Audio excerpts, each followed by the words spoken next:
So hey guys, and welcome back to Born Traveller. Right, this is the ultimate packing list for endless travel. The ability to travel anywhere in the world, whether it be hot weather or cold weather. Right, let's get started. We'll start with the bag. This is the Forclaz Travel 140 litre. I recommend this bag. I've already done a review on this bag. If you want to look in the top right hand corner now, you can click on that link and have a look at the review. If you don't like this bag, what I will say is just try and travel with one 40 litre backpack and maybe a packable Daypack. You don't want anything bigger.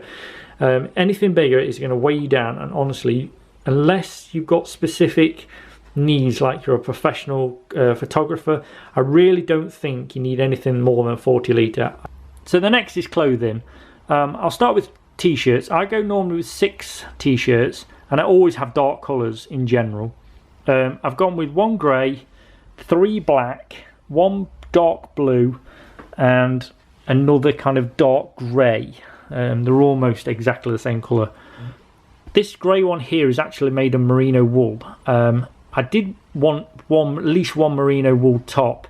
They are quite expensive. This one's actually quite cheap. It's around £20, and I do like it. It doubles as a base layer, so it's really good for kind of wearing something that if you need to wear it for a long period of time, and it's going to be sweaty, like you're going trekking or something. You can sweat and it won't smell. So I would definitely recommend including at least 1 merino wool top. So I got these from H&M. They're a pack of 3 for about £20, so really cheap and really durable. There's basically 4 of those H&M.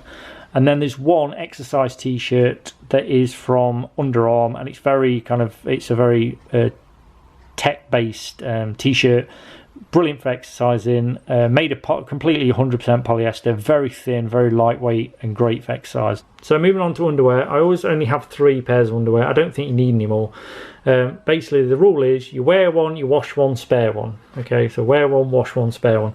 These are merino wool. I haven't actually tested these out much. I have worn them a couple of times. They are so comfortable. Again, they don't smell, and I've worn them in hot and cold conditions, and I did find the few times I wore them, they're so comfortable. I must admit, if you're going to get any merino wool, definitely get the underwear. So next is socks. Pretty minimal on socks. Again, two pairs of merino wool socks. These are Salomon, which is a really good brand. I went with the grey. I was trying to find black, but I couldn't find anything that I liked. There was no black, so I've gone with the grey. Along with that, there's 2 pairs of sports socks, which is brilliant for trainers, or if you're going obviously for exercise, or you're in a hot country where you need a pair of socks, but you don't really want really thick socks. So nice little 2 pairs of sports socks, 2 of each, so kind of wear one, wash one, that kind of thing. This is like one of the top items I recommend. This is a buff. It's a travel buff. It's merino wool. You don't have to buy merino wool, but because this was a gift actually. So I got a merino wool buff, and these are really handy because they just go around your neck, keep your neck warm. Also, they can, in COVID times, they can double up as a face covering. You can have it as a skull cap. You can have it as a headband. You can have it as like a neck warmer. Also, you can use it to, obviously, if you're in the Middle East, you can, you've got loads of dust. You can wear a pair of sunglasses, and you can cover your face and your nose to keep the sand out. Brilliant. Honestly, one of the best travel buffs, are one of the best things you can get. Always take one. Always recommend one, whether it be hot or cold weather. So the next 2 items is a merino wool hat and some gloves. These aren't merino wool. These are just from Decathlon. These are just handy to have, just to grab when you need them. Places like Northern India, Kyrgyzstan, Nepal, it might be hot in the day, but it's very cold at night, so definitely worth having. So moving on to jeans, I only travel 1 pair of jeans. I always go with black because black just goes with everything. And I have to say, these are the best jeans I've ever bought. They have tensile in, so they're smell resistant. They also have cooling technology. Slightly water resistant. You can pour water on it kind of runs off, and also they are triple stitch, so really strong. Everything you see today, there'll be a link in the description of where you can buy these. Some things will have an affiliate link, so to support the channel, if you could click on it, that'd be great. Thank you. Moving on to shorts, I've got 4 pairs of shorts altogether. These are 2 pairs of Decathlon Nomadic 100 travel shorts. They have like hidden pockets in them, like security. I had some of these in my previous video. These are slightly different, slightly thinner. I always go with the same colour. I just like grey. The other two pairs of shorts I have are these. I have one pair of exercise shorts and one pair of swimming shorts. These can kind of double up as like sleeping shorts. And also, to be honest, I probably could get away with just the swimming shorts and double them up as exercise. But I find that if you use overused clothes, they wear out too quickly. So I've gone with both. But I say if you want to really cut it down and be completely minimalistic, then you could just have one pair of those and one pair of exercise shorts, and that's it. But I think that's a bit overkill, really. The next thing is this. It's my down jacket. Now, I really recommend getting a down jacket. You don't have to pay stupid amounts of money. This is not expensive. This was like $50, and it keeps you really warm. It's really lightweight. They're only a couple of 100 grams. And to be honest, if I was going to just travel with one thing, like a warm layer, I'd go with this, and that would be it. This is my third layer to keep you warm. Down jackets are really good for how warm they are and how light they are and how packable they are, because this would scrunch down even more. If you look, you can get it right down. The only thing about down jackets is if it does rain, then you're in trouble, because down really doesn't work if it gets wet. This does have a little bit of waterproofing, so a light shower you'd be okay, but you certainly don't want to be out in torrential rain, and that's where this comes in. My Packable rain mac. This was £10 from Decathlon. I like the black. You can just throw it over the down jacket and it'll just keep it nice and dry. Moving on to my mid layer, I only have this. This is my Rab kind of top. It's just a throw over sweatshirt. It's pretty good. So that's it for the clothes. And I think I've done a good job of not overpacking, but making sure I've got enough clothes to not only be versatile in the weather, but also have enough clothes that you're not feeling like you're wearing the same thing every day. So yeah, I think that's a good amount. So you might be wondering what I keep my clothes in. Do I use packing cubes? Well, I did. I actually had 2 compression packing cubes. If you watched the previous video, my last packing list I did have 2 of them. Originally, I actually used these. I actually think they're brilliant. They're little, basically they're little packable Daypacks by Decathlon. They're about £2 or £3 each. And for my particular bag, the Forclaz, I just found these work better. They're more like oblong and they fit the bag better. The packing cubes just tend to bulk out, and again they're heavier. So it depends on your bag and what you pack and how you pack it. I'm not saying anything bad about packing cubes. The compression ones are good. This works for me. The one last thing that's not really in my clothes, but I do have one, is a sleeping bag liner. I really recommend getting one of these because they're really handy to have as like a layer when you're in dirty hotels. Also, it helps on trains. If you're on a train or a bus and it's cold, you can just grab this out of your bag and just throw it over yourself and keep warm. Okay, so the next thing is accessories. Firstly, we're talking about money. This is my travel wallet. It's got my passport and my cards in it. Nothing too major. It's just a leather wallet. I always try and carry a passport holder wallet because I always put that in my shorts. I never ever leave these in the hotel. This goes with me everywhere. You don't really need this, but I bought this in Vietnam. It's a little magnetic money holder. When you've got a lot of money in some countries, when they've got stupid amounts of currency, this is really handy. It just snaps and you just keeps your money organised. When you travel, you must always have a pad and a pen. There's always going to be a point where you need to write information down or keep valuable information, and especially with like embassies and stuff.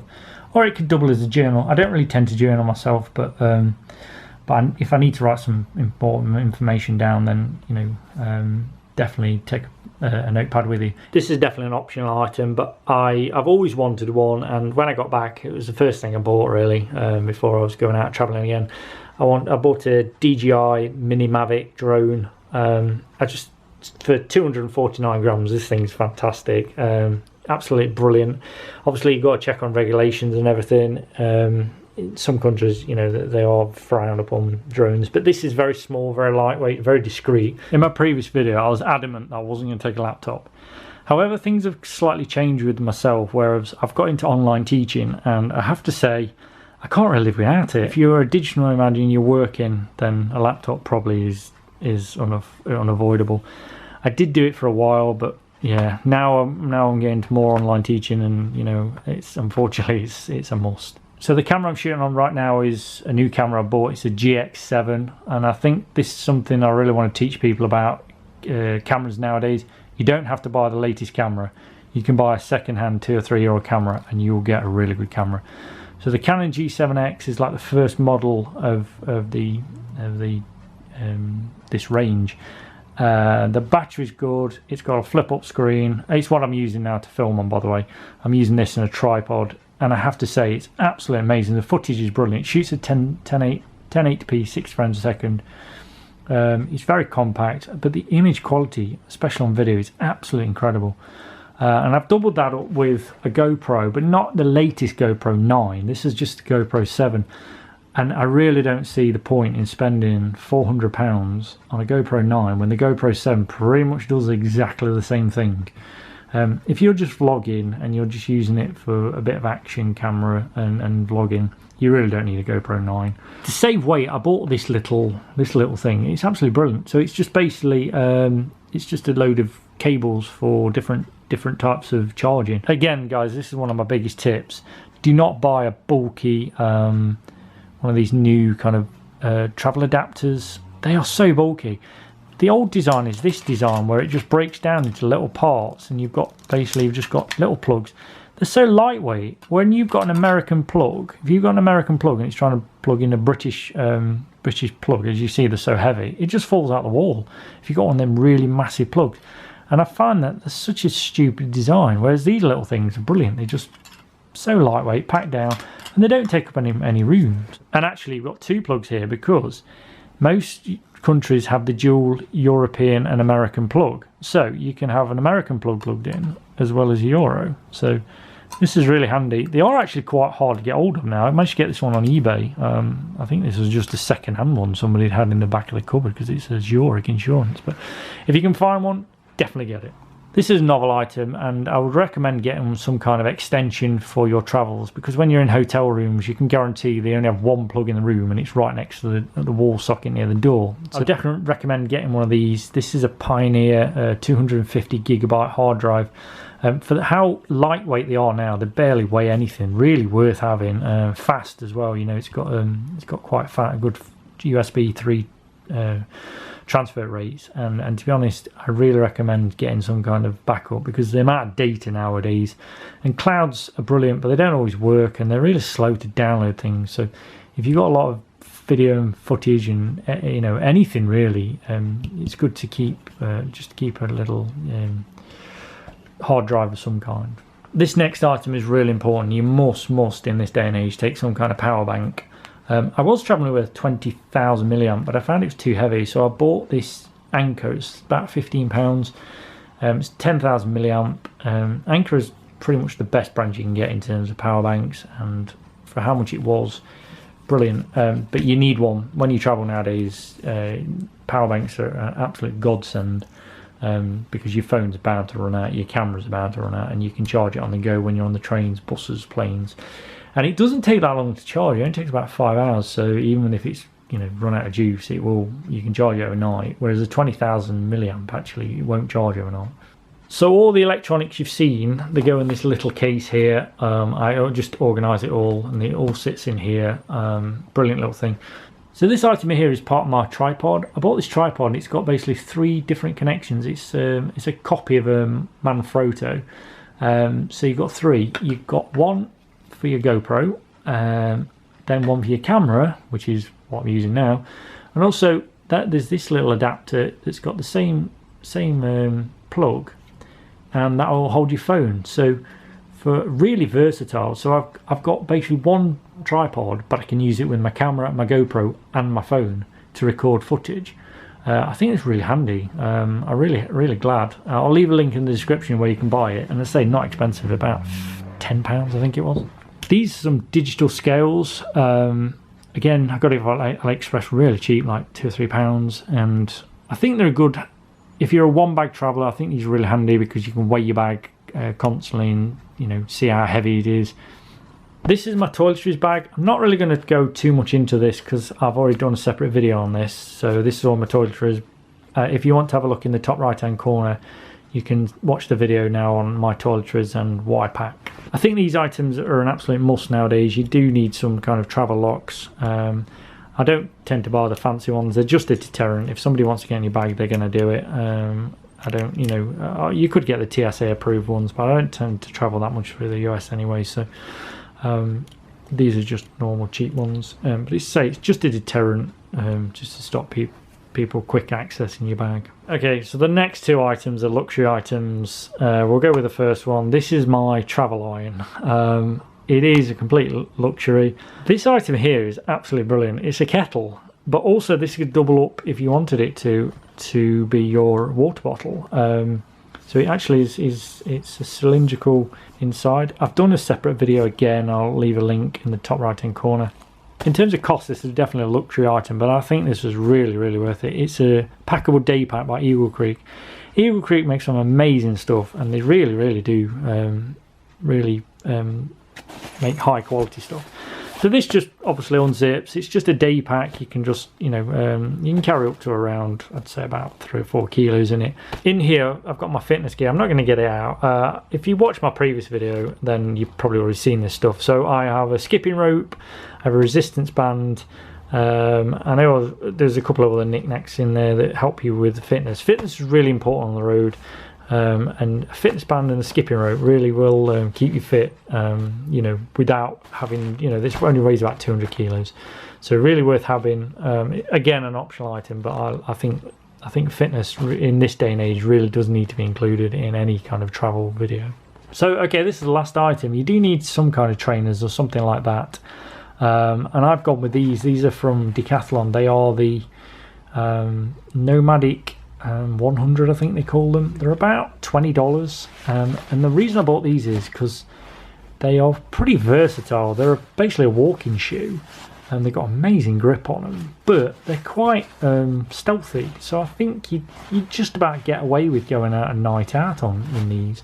They're not perfect, but if you're wearing a black pair of jeans, which I will be with my Jews, and black t-shirt, you'd look quite smart. And obviously I'd also normally have a pair of flip-flops of some kind, but I haven't got them. I'll buy them on the way. So one of the other points I'd like to make is that everything you see in here, it'll all go into the one bag. It'll all pack down into that one travel Forclaz 100.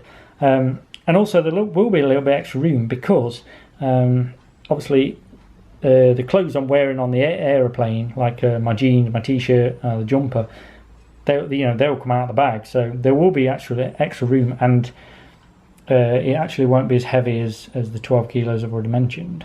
So it'll come down to around 10 kilos, which on most airlines I think you get away with. So that's it for this video, guys. I hope you enjoyed it. Please remember to subscribe to the channel, turn on the notification button. If you got any comments, leave them down below, and I'll see you next time.